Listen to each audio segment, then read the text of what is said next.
So our first speaker tonight is Mr. Hugh O'Donovan. And Hugh is, well, certainly in my eyes, one of the leading lights in this region in the area of psychology and coaching.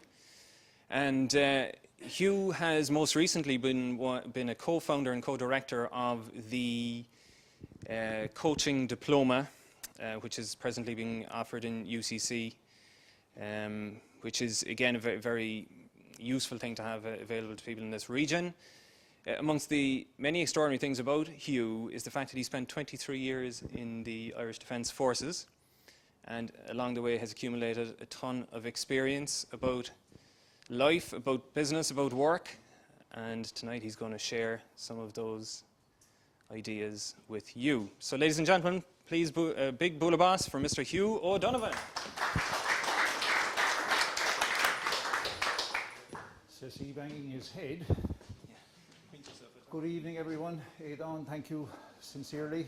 It is lovely to get an invitation to talk about something that you're passionate about and that you actually practice.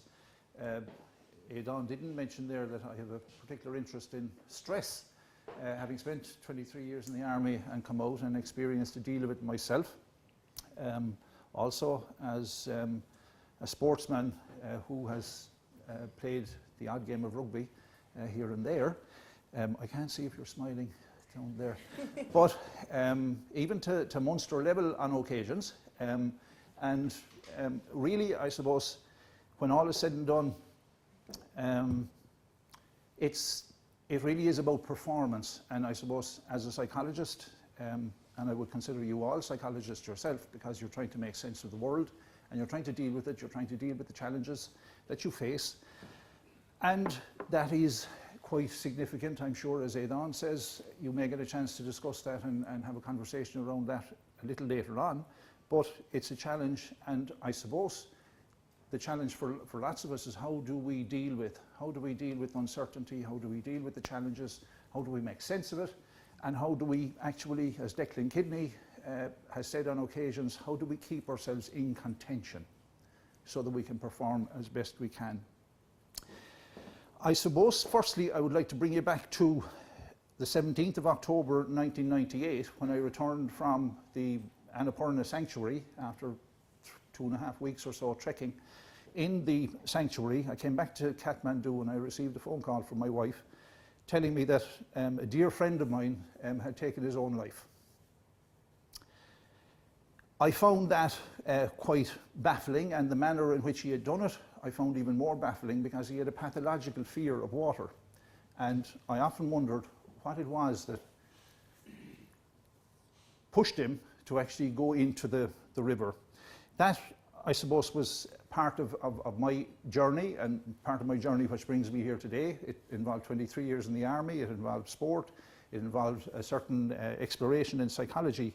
But in struggling myself to come to terms with what had happened, I remember talking to a psychologist who said to me that the condition, put a label on it, the condition was dissociative disorder.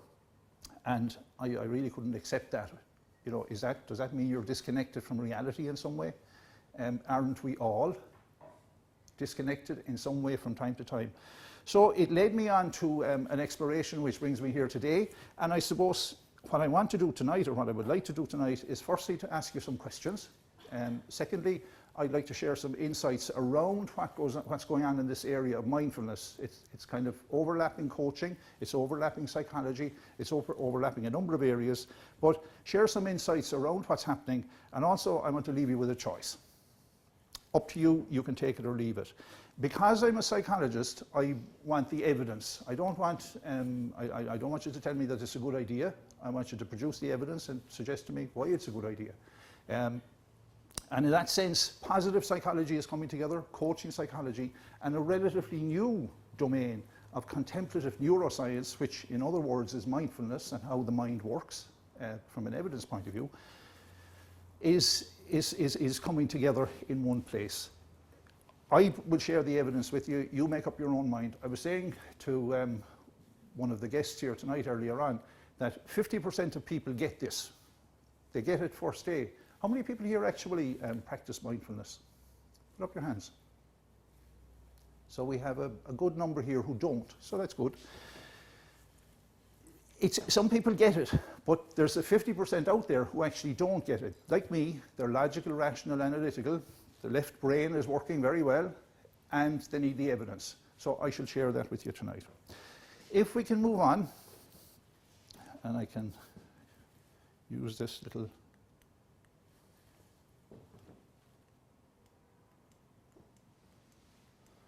I'm going to panic now. I'll hold the, like if I take the conversion, I'll hold the... No, you're okay. Look, let me off. I picked the description GPS for the human condition because, as I said earlier on, we do tend to get lost periodically, and it's nice to have a GPS so that you can find out exactly where you are on occasions. So, the questions I have for you, and I'll just run through them here. Today, this very day, when were you most non-judgmental? When were you most patient today in whatever you were doing? When were you most curious, most trusting? When were you actually not striving at all today? Curiously enough, when were you doing nothing today? When were you most accepting?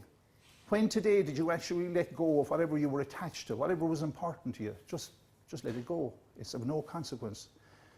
When did you feel most connected today, and with whom? What was your personal reality today? Mindfulness really is a mode of being. It has nothing to do with doing, and it's rooted in paying attention deliberately on purpose in the present moment that you have. It comes from the Buddhist tradition, and it's 3,000 years old.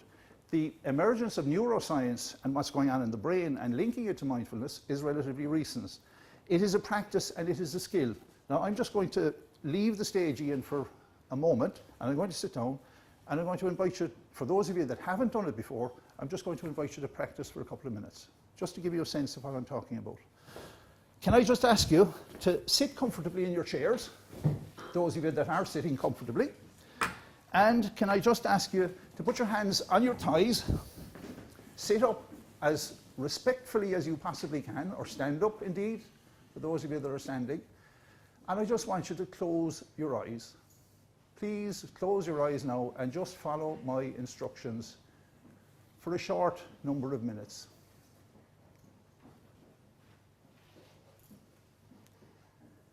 The only moment, the only time that we're actually present is when we're aware of our breathing.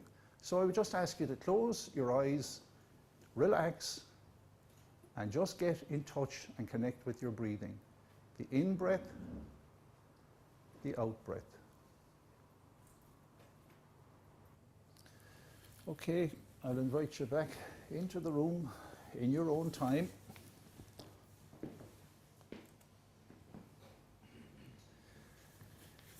This is a great place to practice mindfulness. With the exception of the slight bit of background noise, fantastic.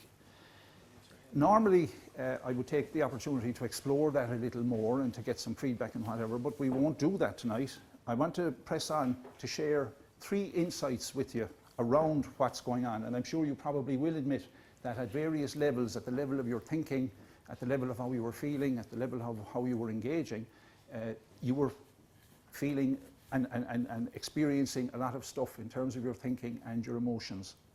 I just want to make a link here, and it's the first insight around whatever was going on in your mind, that thinking, those thoughts floating in and arriving unannounced, at that level, your style of thinking, emotions, moods, and behavior, whatever it was, moving, shifting, are inextricably linked. They interconnect, they feed off each other. You can be thinking about something, it can affect your mood and affect your actions. Something can happen to you, it can affect your thinking and your actions. You can just wake up in the morning, as we all do, and you can just feel whatever you feel, just not great for the day. So there's a complex set of interactions going on there. At the level of your own thinking, don't believe everything that you think, because psychology informs us, in fact, there are 19 different ways that we distort reality. We predict the future negatively. We jump to conclusions, we mind read, we get involved in discounting the positive, and people do it in very strange and bizarre ways. We have the what ifs. What if it does happen? What if it doesn't happen? All of this sort of thing going on at that level. So just bear that in mind in terms of your own thinking. Now, I just want to focus for a short while on how your mind operates at 3 levels. And there's 2 aspects to all of this going on here. One is what I call the new age brain that we're lucky enough to have, the onboard computer.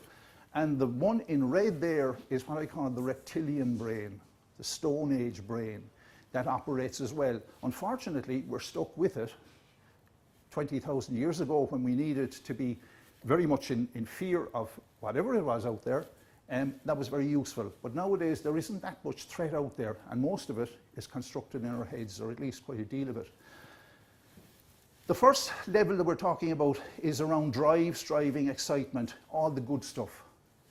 The second area is around just relaxation, safety, feeling safe and contented.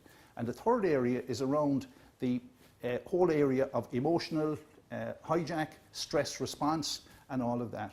Now, I want to make a link here as well between neuroscience and the neurotransmitters that are going on in your brain and how they're activated.